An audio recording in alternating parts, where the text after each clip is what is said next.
Today's story begins with a thought that makes your heart sink. Think of a young woman walking into a church, hoping to find peace, guidance, and a sense of safety.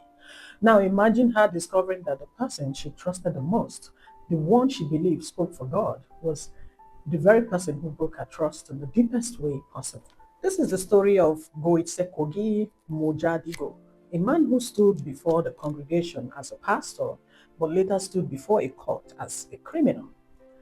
Mojadigo was a 35-year-old pastor in Botswana. He led Divine Anointing Church International, and many people looked up to him as a spiritual leader.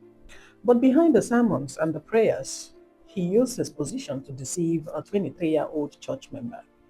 A court in Mochudi found him guilty of rape and sentenced him to 20 years in prison.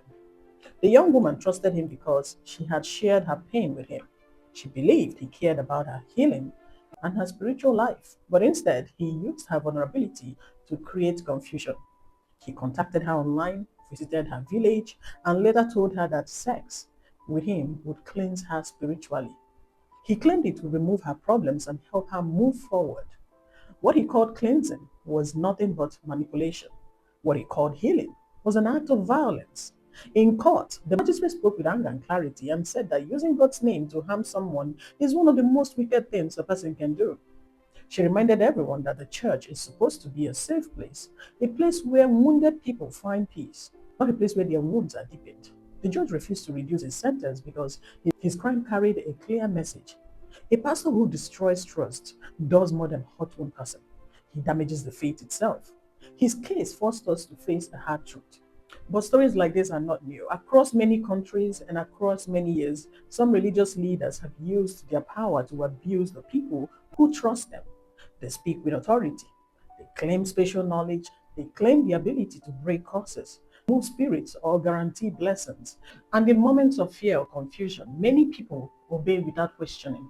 This is how abuse happens. Not always with threats, but with spiritual pressure. Not always with force, but with the slow, careful twisting of someone's beliefs. Victims often feel guilty, shame, or fear that speaking up will bring spiritual punishment. Many carry the trauma quietly because they cannot understand how someone who calls himself a man of God could harm them so deeply. So, the case of Mojadigo is a reminder that spiritual power must never go unchecked. Titles do not make a person holy.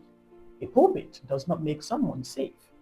A church is only a safe place when leaders are held accountable and members are taught that God does not demand blind obedience to any human being. So, as we think about this story, let it open a large conversation. How do we protect people in spiritual spaces? How do we teach young people to trust their faith without giving away their power to anyone who stands on a stage?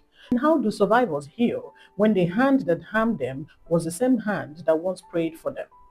This is not just one man's crime. It is a pattern seen in many places, and every time a case like this reaches the courtroom, it sends a message, and the law sees them.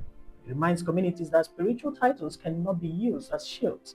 And it calls every church, every mosque, and every temple, every gathering of faith to look closely to how their leaders are chosen and how their members are protected. So this story may bring discomfort, but silence protects the wrong people.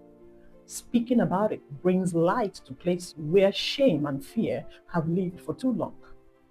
Thank you for listening to today's episode. If you have other thoughts or experiences you want to share, or if you want more episodes that look at how power, faith, and trust collide, stay connected.